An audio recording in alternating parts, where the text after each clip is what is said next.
Okay. Are you excited? I am excited. I'm excited. I feel like the people are so excited. I want to tell you, I had an experience I never thought I'd have where someone came up to me and was like, hey, I really enjoy the recap. And I was like, really? And you thought that nobody would enjoy it? I'm glad we're doing this. I didn't know that anyone was watching. This is a good use of our time. I knew that we got like, one or two people that will leave a comment or something. But it was a very sweet lady named Martha, and it was actually at church. Yeah. So it's where you would expect to encounter someone that would have seen I was hoping it was like at the mall, like just starting. I was actually in JFK. Yeah. Just minding my business. So, someone runs up to me. I think we're going to measure success on location of people mentioning it. So like church.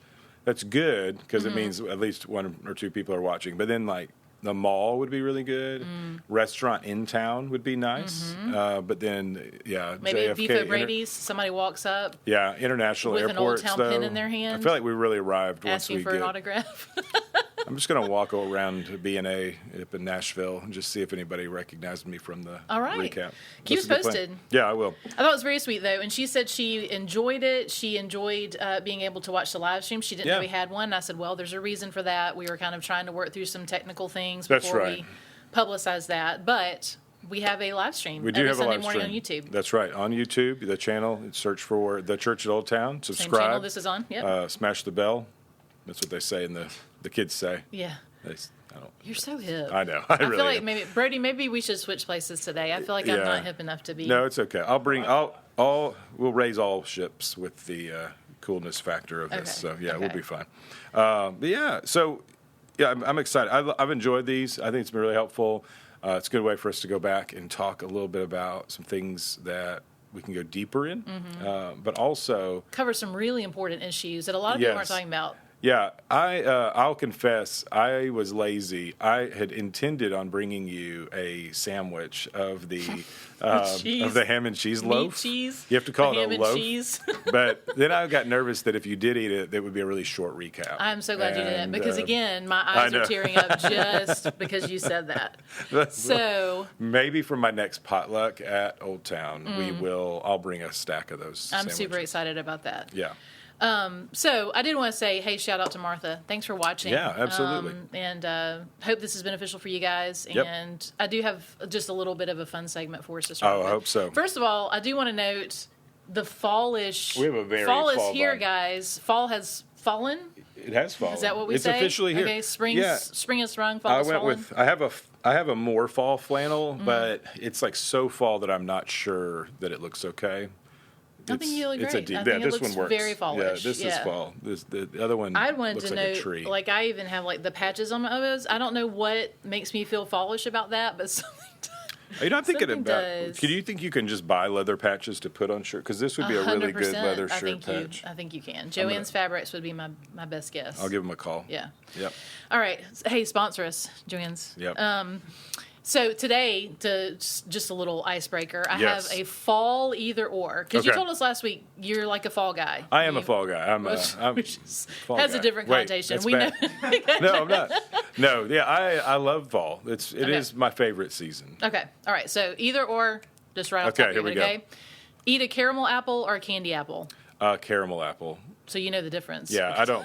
Oh, so what's on a candy apple? Candy apple is candy. And the other one is caramel. That seems a little simple. It's like red shiny. So if you've seen like a red shiny apple, and the caramel it's kind of a melted sugar. The brownie on it. stuff. Okay. Yeah, no nuts on it though, because that ruins the whole apple. Understood. And no chocolate. That's a chocolate apple, not a caramel. Oh, now those are good. Yeah, no. Those used to be really big, and I liked those a lot. You can get them at the Rocky Mountain Chocolate Factory. Sponsor us. Okay. All right. So get lost in a corn maze or go on a hayride? I'm gonna go corn maze. I've had some good memories there. It's always fun. So you'd rather be lost? Have been than go lost. For a ride? Though. Okay. Have been lost. Got a little nervous. The best is when kids are really small and you can convince them that you're lost, and you're like, guys, we need to find a place to sleep. And then they begin to panic and scream and cry. That is panicking such children a good is time. always a joy. Yes. And then get them to take pictures with pumpkins. Right. All right. Live in an apple orchard or a pumpkin patch for a week? Oh, always a pumpkin patch. Really? Yeah. The pumpkin patch has no shade. Well, you just got to get those pumpkins really big. But, yeah. No, I would love to live in a pumpkin patch. All right. I don't want to argue, but I disagree with you on that one. I think I'd want the shade of the apple orchard. I did not know that there was right and wrongs, but I will take that. Okay. Wear a cozy sweater or a comfy hoodie? Oh, that was a hard one. Flannel's not an option. Yeah, I'm really just more of a flannel guy, but I'm going to go hoodie. I've gotten more hoodie-ish lately. I'm a huge fan of hoodies. When I am not at work, you can find me in a hoodie. Okay. Have a pumpkin hat or pumpkins for shoes? I think I would go pumpkin hat because I like the smell of pumpkins, and it would just be right there on your head. I think the feel of the pumpkin on your feet would be pretty nasty. I agree. Yes, okay. Would you rather make friends with a deer or make friends with an owl? I'm not sure why that's a fall-related question, but that's an option. Nature suddenly becomes fun in fall. I would always want to be a friend with a deer. We have an owl at Old Town. I don't know if you knew this. No. He hangs out sometimes on the little pole outside my office. Really? Yeah, so he hasn't been friendly, so I don't feel like I'm not going to be his friend. Gotcha. But a deer would be fun. And if you became really good friends and it got big enough, you could ride it. I don't think that's true. I don't know that I've ever seen anyone riding a deer. In a movie. I saw a movie one time. Let us know if you've ever ridden a deer or know of someone who has. And I do feel like we need a picture of the owl. He could become our mascot. Well, really, Roundy the groundhog is the mascot at TCOT. Right. Yeah. And I did see him one Sunday morning early when I got there. He was good. Scampering away from me. I scared him. Oh, I know. sad. I'm sorry about that. That's okay. I'm trying to build a relationship, though. Okay. Trying to open the door for that gospel conversation. That's right. Okay. Would you rather have a corncob nose or sunflowers for ears? I like sunflowers. I'd go sunflowers. Sunflowers for ears, yeah. Okay. Would you rather have leaves for hair or twigs for legs? I was really skinny for a time. Yeah, this is taking me to a dark place. I was really trying to put the weight on. What was the first one, though? Leaves for hair. Oh, or leaves twigs for hair. For legs. Me and the trees could be friends. Okay. Would you rather live in a house made of hay or in a house made of corn stalks? Ooh, the allergies would be bad I was either going to say, way. I think you have to go corn stalks. But I think you have to right? go corn stalks if you want to survive. Yes. Yeah. Go on a hike in the woods or for a bike ride in the city on a beautiful fall day? Oh, always woods. Yeah. Okay. Yeah. I grew up in the woods. So. This one's simple. Soup or chili? I would always go chili because I don't understand soup. I just don't. I think what is it? Because it's that mystifies you. Because it's a beverage, and they serve it as a food, and that is not. Do you eat soup with things in it, or just broth? I don't eat soup at all. Really? Yeah, I could not tell you the last time I had a soup. Wow. Because it's a beverage, and you eat food and you drink soup. There's more to dig in there than we have time for today. Maybe we bring that up on Wednesday nights, the gospel and mental health. Maybe, yes. I mean, there might be something behind that. So related to chili then, beans or no beans? I like beans in there. Okay. Yeah. All right. In fact, most soups, what I do is I drain all the liquid and then I just eat whatever was inside. So if I have to eat it, I just pour the liquid out and then eat what was inside. Yeah. Okay. Let's do 3 more of these. There's a lot more, but we'll just pick 3. Hot chocolate or apple cider? Oh, hot chocolate all the time. Okay. Would you rather eat pumpkin soup or pumpkin bread? Well, I think we've covered soup pretty well here, but we're going to go bread on that. Because I think if you pour the soupness out of pumpkin soup, there's really not a whole lot. I think it's left. just a bowl. All right, and I lied. I'm going to do 2 more now. Okay. So, would you rather smell like vanilla or smell like cinnamon? Cinnamon, yeah, Okay. Cinnamon every time. And then lastly, and probably the most important one, wear big warm slippers or thick fuzzy socks? That's a good one. I'm going to go socks. Take your time. Yeah, Okay. socks are a little more comfortable. Mm-hmm. They're you got options. Slide around the house. Yeah, and, fall down the stairs. Yes. We have very slick stairs. We need to start putting padding on the walls, probably. But yeah, Or replace the whatever you have on your stairs. Are they wood?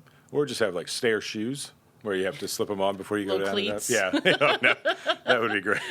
What's wrong with these stairs? I don't know. They're very safe. Just put on your mountain climbing shoes. You'll be fine. That's good. That's what it needs to be. Yeah, I do love fall. One of my favorite things about fall is the fall smells. Yes. So if you were to come into my office right now, it is a pumpkin pecan waffle. So it's a really good one. Excellent. Yeah, it's right. really all the fall smells in one. Everyone stop by the Church Old Town this weekend. Please do. If I leave it plugged in too long, Experience it's all the you can fallness. smell Yes. for like the rest of your day. But it's great. All right. So let's recap now that a little bit. Now that we've covered the important stuff. We have, yeah. Week 3 in our Ephesians series. Is that right? No, 4. I think it's 4. Yeah. Week 4 in our Ephesians series. Yes. Yeah, chapter 3 though, so that's good. We've had to piece it together. Yeah, this was a good one. It was we talked a little bit about Paul and his life and used some autobiographical information to kind of draw a picture, because I do think we forget that these are real people in real historical situations in real time. They have lived these experiences and they're writing about it. It's not just, I talked a lot about yesterday, this academic sense that we approach things with sometimes is not, it's only maybe half the picture. So there's also this experiential side where we need to remember that it's a relationship with God, and it is a personal experience and knowledge. And it's easier to do the knowledge because you can just read it, or somebody can tell you, or you can listen to something. But that experiential side, I do think, takes investment, and it takes reflection, and those things take time. And the one thing we don't have time for is time to do those kinds of things.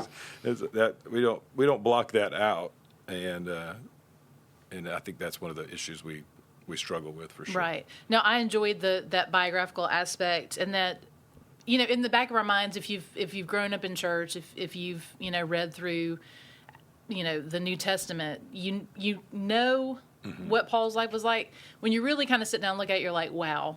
So he was writing from a place of almost ongoing, like, was there ever a time that he wasn't like, I think the most peaceful time when he was like sitting in like house prison, probably, and people could come and visit him. But even then, he's confined, and he can't travel, can't do the work that he wanted to do in terms of reaching the cities. And yeah, I mean, you're talking about being shipwrecked. You're talking about being in prison, rocks thrown on him. I mean, just always threatened. Being thrown out half dead of a city and getting up at some point, walking back into the city. And from both sides. I mean, and really from three sides. You have the Jewish people who feel like you're blaspheming their faith and destroying that. You have the Roman government and the people who are in the pagan culture believe, you're threatening their gods, and you're taking people away from them, or you're healing the people, or you're seeing life change there. And then you also have just the strife within the Christian church. There are Christians who are trying to minimize his influence or minimize his credentials so they could raise themselves up, and yet he stays faithful. At some point, you'd think, well, you know what? Let's just call it quits. All right, if you guys want to do that, then you go for it. I'm just going to go. There's some point he's done enough.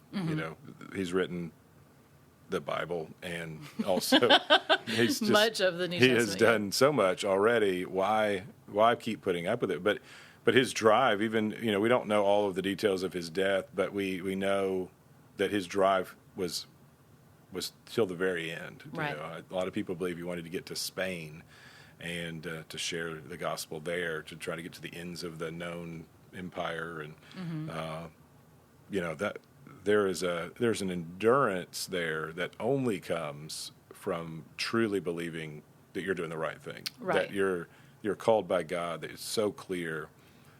And just to think about the things that Paul saw, the life transformation, the church coming out of nowhere. We celebrate Old Town coming out of this small start and growing, but people here have some knowledge of the gospel. They have some understanding of church.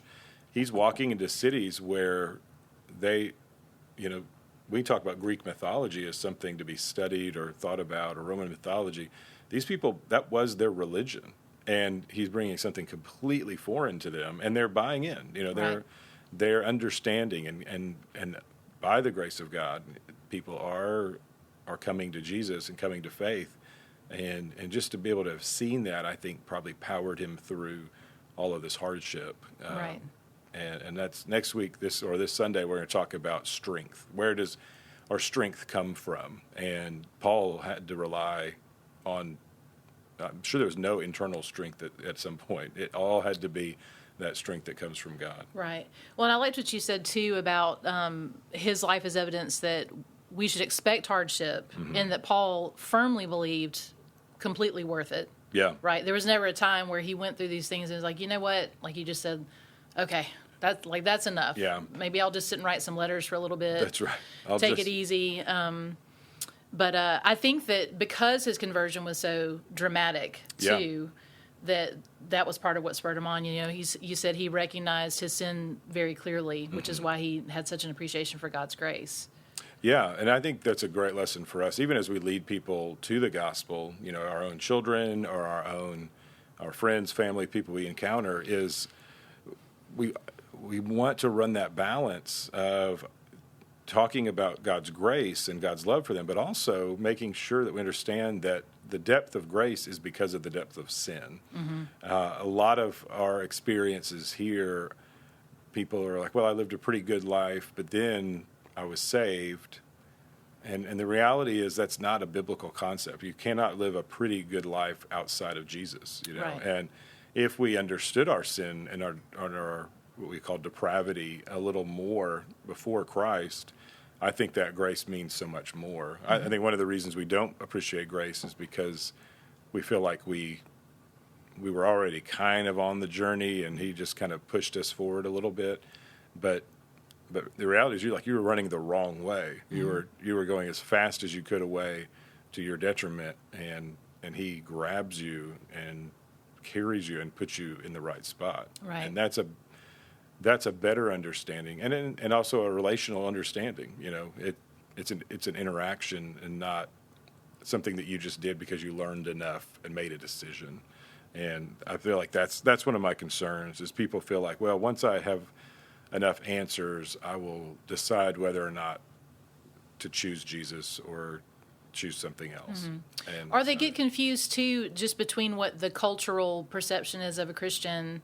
Do they look a certain way? Do they behave a certain way? Do they use their manners when they talk to people? Right. You know? Yeah. Things like that. And I do think that is a little bit of a struggle for Christians in the South, especially, right? A lot of us have been taught to behave a certain way. We did grow up going to church, and at some point, you know, if you haven't had this, what you would perceive according to those rules, this huge transgression into sin, or what, you know, that you're not as in need of God's grace. Yeah. But we all need to understand. Yeah, there's no degrees of separation. It is separate or not. Right. And you know, there's a blessing in growing up in a place where there is a Christian culture or kind of a Christian background to a lot of things, but the danger is that people just don't, because it's so prevalent, you just don't see it anymore.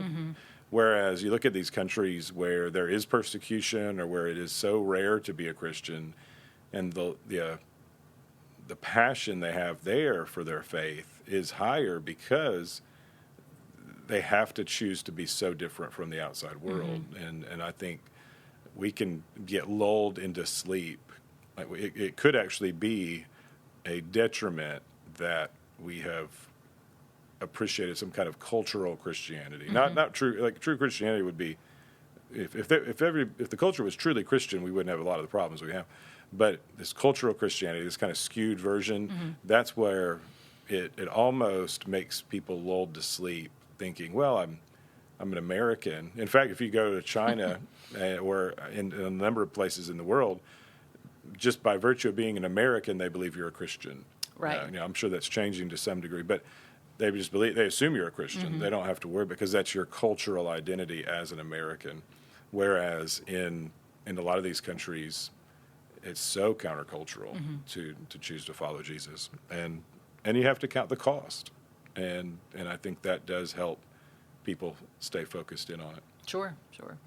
I wanted to see if you would tell us a little bit more about, you were talking about the relationship with Christ being individual as well as corporate. Yeah. So just talk a little bit more about that. So what I said, it was personally, it was individually personal. So what I mean by that is it is a relationship between you and God. It is, you know, your prayer life, your understanding, the Holy Spirit working in you as an individual that is what's transforming you.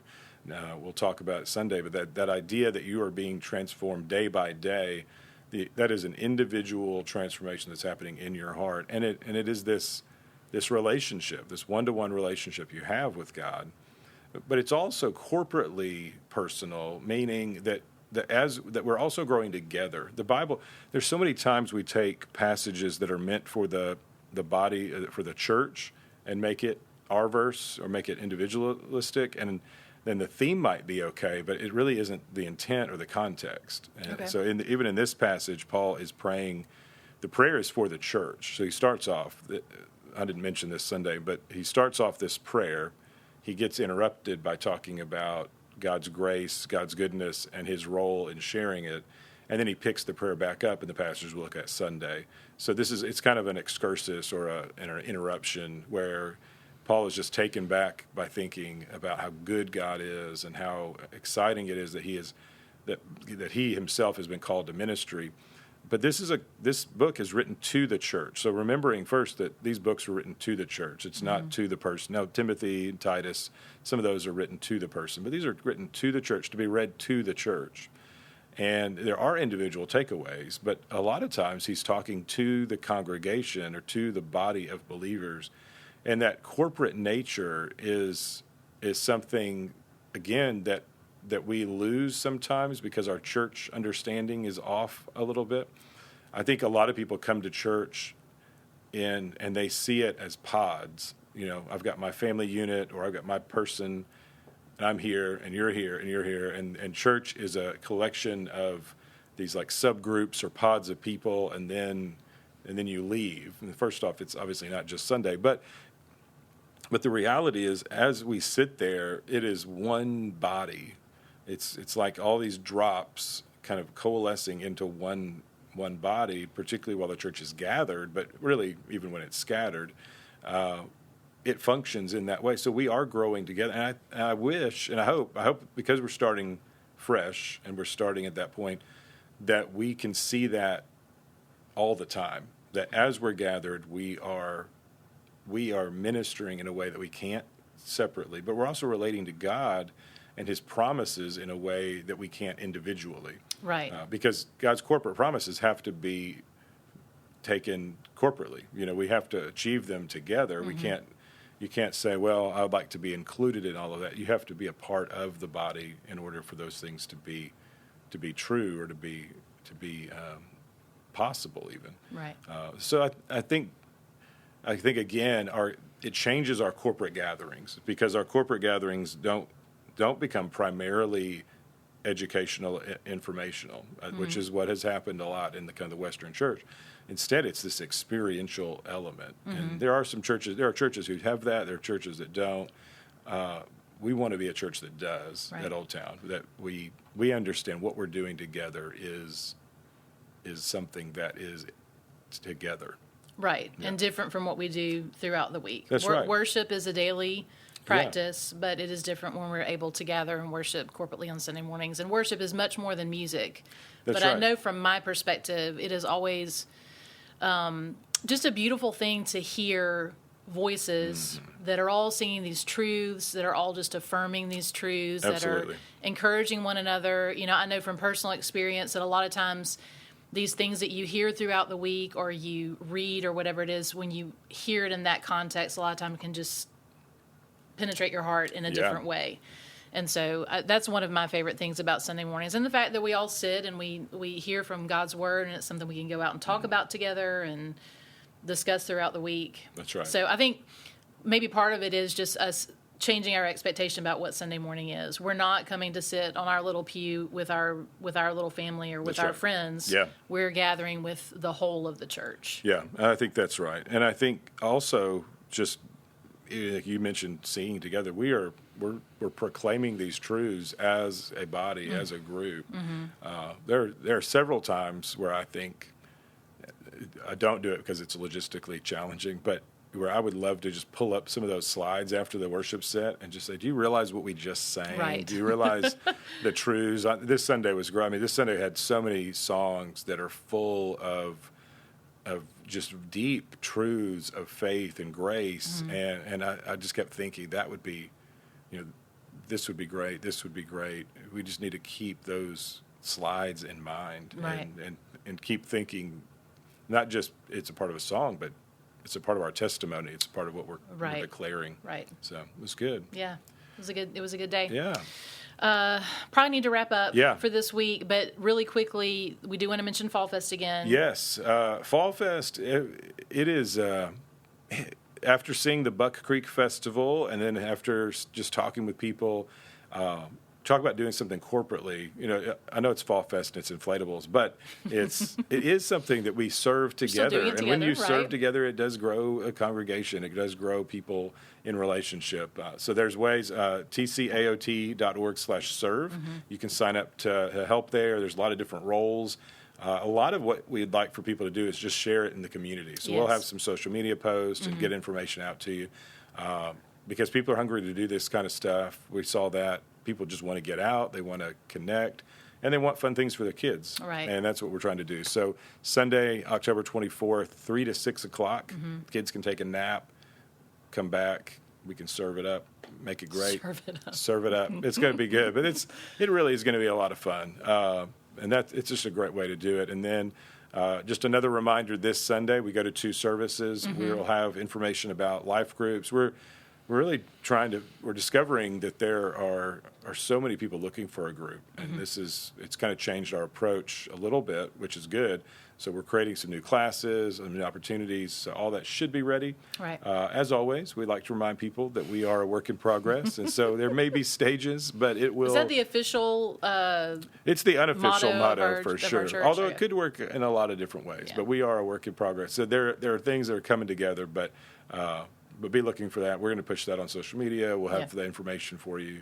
And if you don't see any of it, just come anyway, and we'll get just stop by the tent on Sunday morning if you're looking for a place to plug in. That's right. They'll have all the info. Going back to Fall Fest, we need candy. We do need candy. When you go to the grocery store, grab a big old bag of candy. Grab a bag of bring candy. it to church that following Sunday. And as you grab it, just think about the smile on the face of that child of that dad as he eats that candy. We stay away from chocolate and peanuts. Yeah, stay away from peanuts. Chocolate, it's going to be hot. Gets melty. It's going to be sunny, so it's just better not to because then you have chocolate soup and nobody eats soup. So we wouldn't want to do that. Right. And then lastly, do we have another membership class opportunity? We don't have it on the books yet. Okay. But we will have that. I know there's a number of people who have already asked, so we need to get that on there, but it'll be coming up pretty soon. We try to do it once a month right now. We had a great one about a week ago, and that was very exciting. Yeah. Just seeing people dive in, and it's always a blessing and an honor for people to say, let's put our family here. So absolutely. Let's do it. Absolutely. We're grateful for that. Yep. All right. Well, that's it for today. This Sunday, 9 and 10:30, life group and service opportunities. It'll be our first Sunday with 2 services. It's going to be great. All right. All right. We'll see you there.